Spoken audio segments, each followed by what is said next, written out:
Swear the testimony you're about to provide in any matter before the court will be the truth, the whole truth, and nothing but the truth, so help you God. I do. Please state your name and spell it for the record. Howard Sills, Howardsills. You're the sheriff of Putnam County. I am. Tell this jury how many years of experience you have in law enforcement. I began my career in 1974 with the Bullitt County Sheriff's Office and worked there for several years. Went on to Atlanta and was a detective with the DeKalb County Sheriff's Office and the DeKalb County Police Department. They have a county police department there for a number of years. I left DeKalb and was head of security of a bank in Atlanta that later merged with the Trust Company of Georgia, which later merged with SunTrust Bank. And then in '86, I decided I'd move back home to Putnam County, and I was the chief deputy sheriff in adjoining Baldwin County for 8 years or so, and was elected sheriff of Putnam County in 1996. And you've been sheriff since '96? Yes. Sheriff, I want to take you back to June 13th of 2017, the morning hours. Did you have a reason to go to Highway 16 that morning? Yes, I'd received a call. If I remember correctly, I was shaving at the time, and received a call that we had escapees and officers shot or killed on a Department of Corrections bus. What was your first step in working this crime? The scene was probably not more than about 4 miles from my house, and obviously I responded very quickly, as quick as I could. I rolled up on the scene, and this photograph, one of these photographs you see, when I got there, I took that photograph before I did anything else. It was very obvious to me that whoever was in the bus wasn't going to be alive. I briefly spoke with Deputy Gunter, went to the side of the bus. The prisoners were hollering so loud. The motor of the bus was running just almost at full acceleration. And that noise, I couldn't hear anything. The body of who I later learned to be Officer Chris Monaco was in the stairwell of the bus, collapsed down over the bottom 2 steps of the stairwell. Those buses, like school buses, the doors open like this. There was a fire truck down the road. I knew I had to get in there and find out who escaped.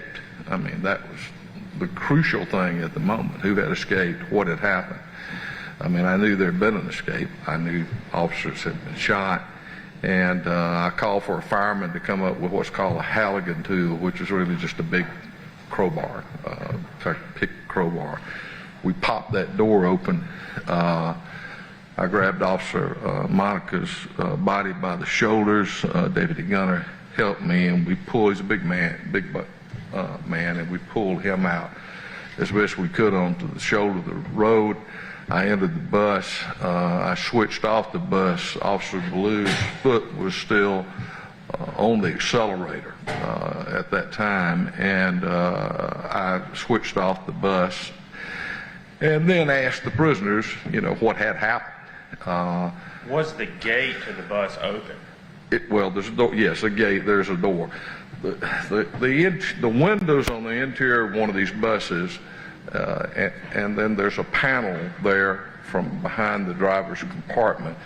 The proper word for that stuff is expanded steel. It's not really wire, it's steel, and it's got little triangles or diamonds cut in it.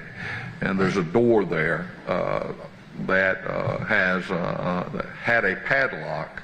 The padlock had not been secured.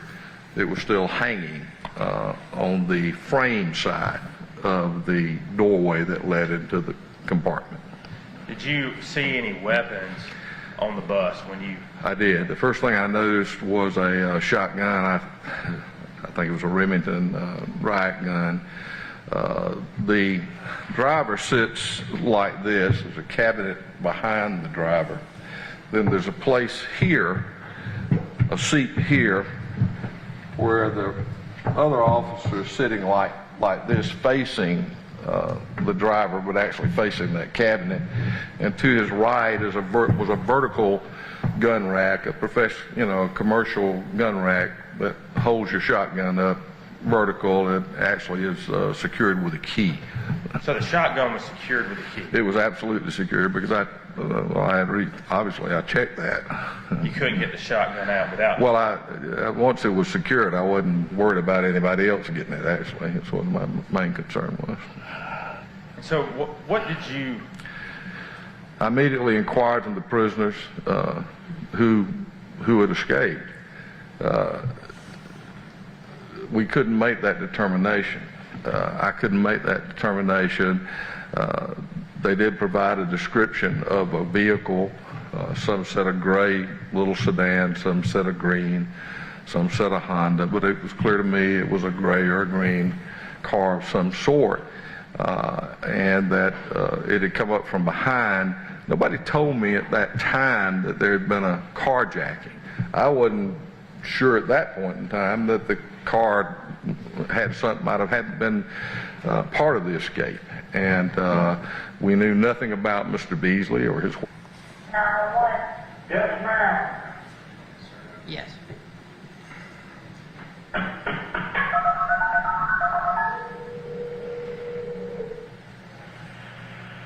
I got someone from Hyperlink. 911. Yes, ma'am. We have a P6 bus. The officer has been shot. It's just about not along Silver Pass line and easy day. When they patrol UNH. These guys got another call that actually stopped the bus. They said the car has been shot. Yes, ma'am. He has been shot. We got to hit there from the window. And I just got on for. Get that hold just a second, okay? Yes, ma'am.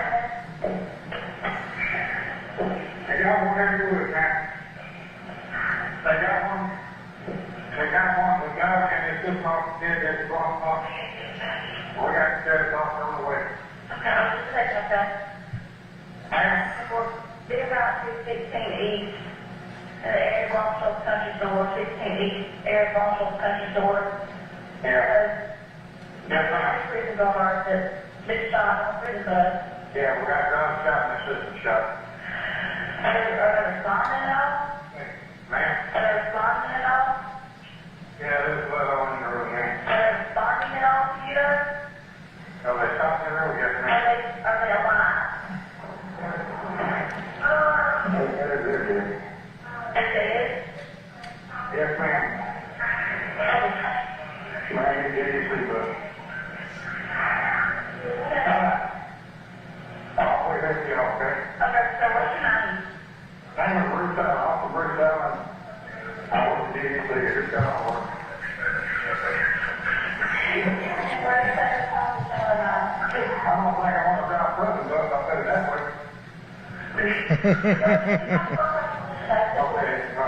Okay, we're going to okay? yes, ma'am.